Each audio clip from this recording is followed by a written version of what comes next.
అందరికీ నమస్కారం. అమ్మ చెప్పింది భక్తి ఛానల్ కి స్వాగతం. కంచి కామాక్షి అమ్మవారి గురించి మీ అందరికీ తెలిసే ఉంటుంది. కానీ చాలా మందికి ఒక పెద్ద సందేహం ఉంటుంది. అదేంటంటే దక్షయజ్ఞంలో తన శరీరాన్ని త్యాగం చేసింది సతీదేవి, మరి బండాసురుని సంహరించింది లలితా త్రిపుర సుందరి. వీరిద్దరూ వేరు దేవతలు. కానీ కంచిలో మాత్రం ఈ రెండు కథలు కామాక్షి అమ్మవారి కథతో ఎలా ముడిపడి ఉన్నాయి? ఒకే ఆలయంలో ఈ ముగ్గురు దేవతలకి సంబంధం ఏంటి? ఈ రోజు మనం ఇప్పటి వరకు ఎవ్వరూ ఆలోచించని విధంగా ఒకే సూత్రంతో మూడు పురాణాలు ఎలా కలుపుకోవచ్చో తెలుసుకుందాం రండి. అంతా దక్షయజ్ఞం నుంచే మొదలైంది. తన తండ్రి యజ్ఞంలో అవమానించినందుకు సతీదేవి ఆత్మాహుతి చేసుకుంటుంది.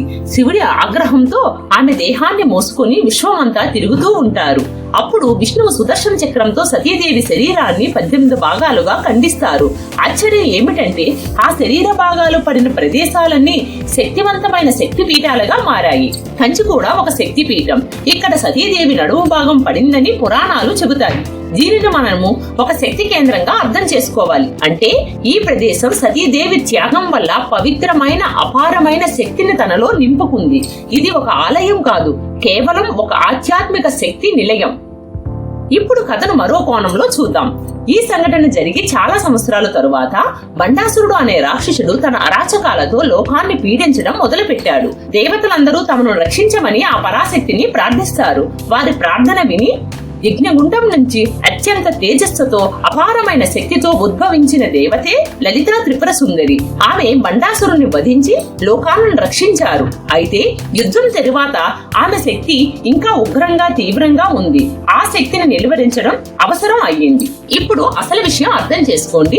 బండాసురుడు వధించిన తరువాత లోక కళ్యాణం కోసం అమ్మవారు ఒక చోట శాశ్వతంగా కొలువు తీరాలని నిర్ణయించుకున్నారు. అప్పటికే సతీదేవి త్యాగం వల్ల శక్తివంతమైన ప్రదేశం కాంచీపురం. అందుకే లలితా త్రిపుర సుందరి తన ఉగ్ర రూపాన్ని వీడి ఆ ప్రదేశంలో కొలువు తీరారు. కానీ ఆమె శక్తి ఇంకా ఉగ్రంగా ఉండటంతో ప్రజలు భయపడడం మొదలుపెట్టారు.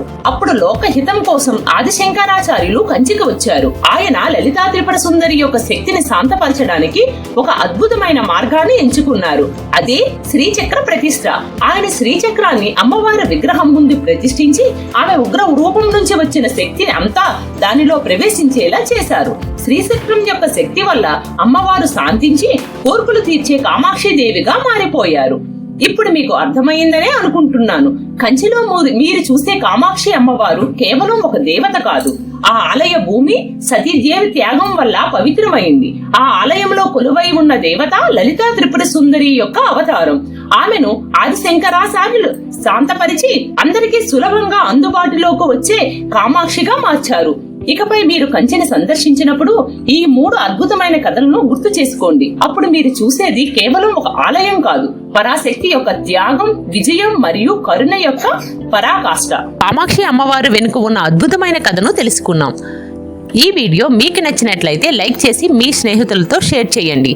మర్చిపోకుండా మా ఛానల్ని సబ్స్క్రైబ్ చేసుకోండి. మరో ఆసక్తికరమైన వీడియోతో మళ్ళీ కలుద్దాం. ఇది అష్టాదశ శక్తి పీఠాల పార్ట్ 3. మీకు పార్ట్ 1 పార్ట్ 2 కావాలంటే లింక్స్ డిస్క్రిప్షన్లో పెట్టాను, చూడండి.